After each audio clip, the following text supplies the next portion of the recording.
It's July 24th. We're here at the Fulton County Fairgrounds, and if it weren't for COVID, this would have been the weekend of MidWest GeoBash. I'm Darryl. And I'm Renee. And this is R&DW Adventures, and we're here to meet up with a couple of the organizers, ShavedEwok and OnABoat, to do some caching around the fairgrounds, because you know what? There are some caches here.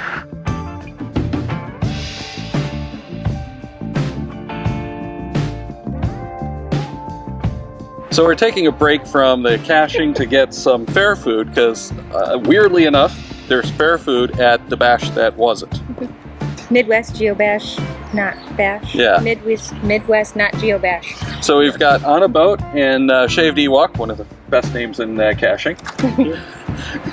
And some weird stuff. So it's like a junk fooding and caching and all kinds of other stuff. There's some possible weirder stuff that we didn't get to. Oh, absolutely. But I've got the fried cheesecake. I've got fried peanut butter. And then very greasy elephant ear. Yeah, so just a standard elephant ear. So we've got some interesting stuff. But we wanted to talk real quick. With COVID, it's been rough for the mega operators. You know, you don't know what's going on, and that's been a big part of it. Yep. Yeah, and I think you were saying at one point you thought you were going to have to cancel and didn't, and then you had to cancel. Yeah, so we actually went back and forth a few times. So I'm lucky to have 4 other people on the team that I can make decisions with, one being him. So we were talking constantly for a matter of, I don't know, we'll call it what, 6 weeks, 7 weeks, something like that. And it was just a back and forth the entire time. We thought early on that we were going to have to, that's very chocolatey. And gooey. Chocolatey, gooey. And you might think it would be good. How about that extra chocolate and It probably sugar? would have been better without all the chocolate, to be honest. It's a lot of That is a powdered lot. sugar too. Oh, yeah. Goodness. Anyway, so we thought at one point we were going to have to cancel early on just because of the way things were shaping up. And then we started having some positive outlooks on things. Things started looking a little bit better. And we said, you know what, let's keep it on for now and see what happens.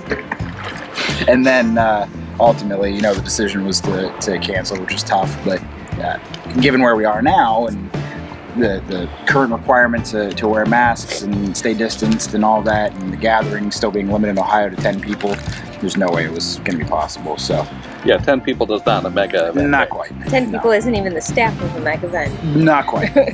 So yeah, it would have been tough. But yeah, it stinks. It really does.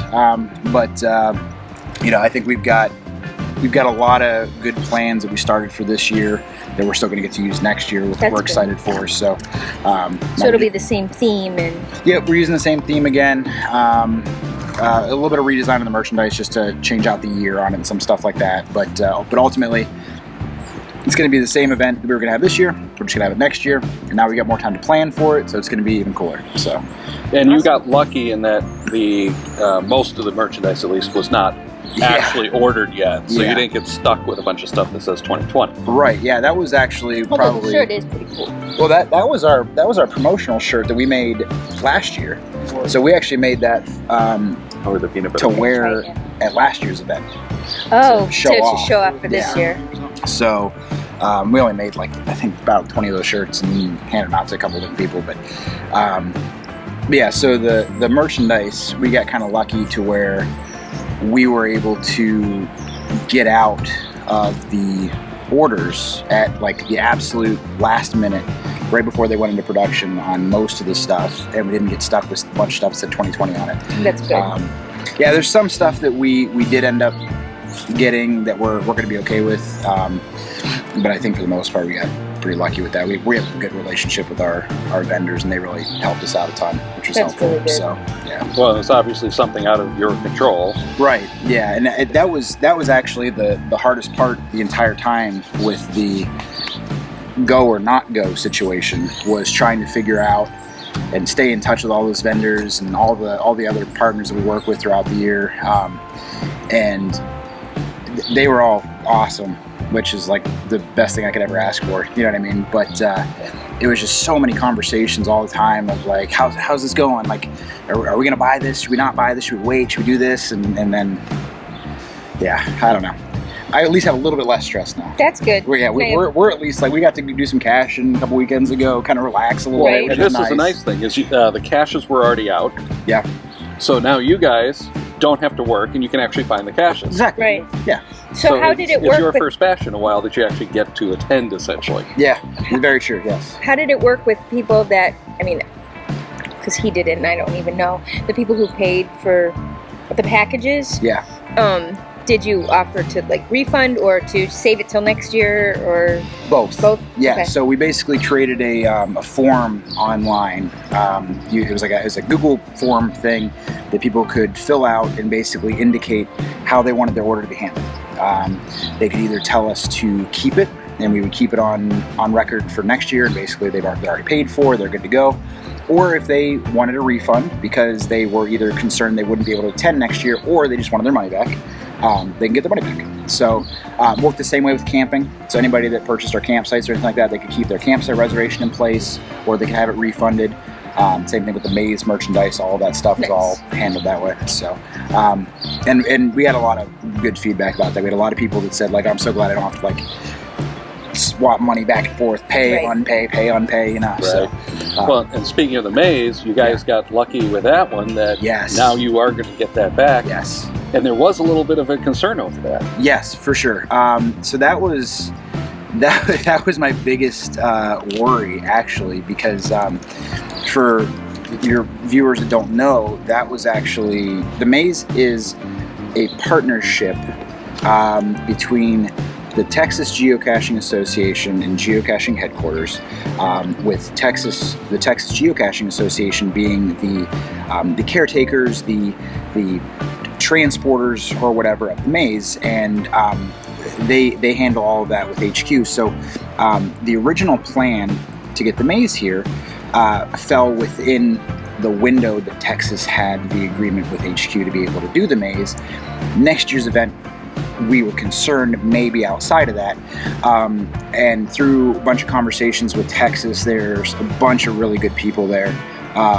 They worked their butts off, worked with the good people at HQ, got us an awesome thumbs up to have it next year. So I'm excited about that, because we had a lot of people that were looking forward to that. I was very concerned that we weren't going to be able to bring that to them. But it'll be back, so I'm excited. So next year, we're doing it same place. Same place. Almost the same GC number. Same GC number. Yep. GC88QKK. Yep. It's a very memorable. We have the number. cheat sheet. Very memorable number. The cheat. Yes. The cheat shirt. The cheat shirt. Yeah. Right. And very close to the same dates. Yeah, it's basic weekend. It slid forward a day on the calendar. So it's the 22nd or 21st, because I think that's Thursday through Sunday. But we actually starting on Wednesday, so I think it's the 21st next year. Okay. So the 21st through the 25th, I believe, is the dates of 2021. So make sure to check out MidWestGeoBash.org. Correct. Yep. And check that out, and make your plans to attend, because I think we're feeling optimistic that next year we'll be able to pull this off. I sure hope so. Fingers crossed. Wear your mask. Yeah, that we'll probably still have to do. Now, the important question? Junk food in. How is this? Yeah, out of 5 stars. 5 stars, okay. Give it like a 3. It's a solid 3. This is solid 3, okay. Now, the peanut butter Tastes like a peanut butter donut. is, I think, much really better good. than the cheesecake. I'm going to give that a 3. I'm going to give it a 4. I'm giving the cheesecake a 2. And then the cheesecake, I'm going to give that a 2. I had to try it a to try it a couple of times because I was only going to give it like a half star. So there we go. There's our really junk fooding in this Too video. much for me. It is, yeah. This stuff is too much. I can't eat anymore. I gotta eat this whole thing still. I'm not gonna eat that too. But I'm saying, like, how is it too much and you're eating that? Yeah. No, I get it.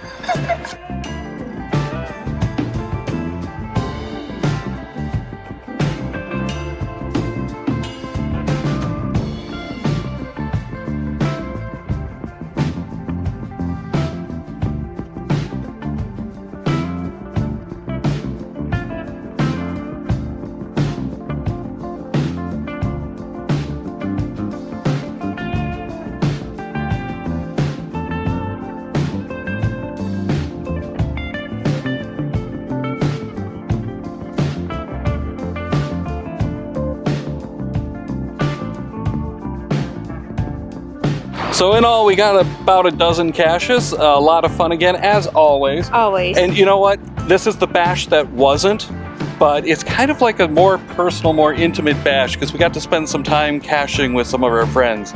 So a lot of fun, and we're really looking forward to next year. Hopefully you can come out as well, and we'll see you there. So remember to hit that subscribe button and check out some of our other geocaching videos. And hopefully we'll see you there next year.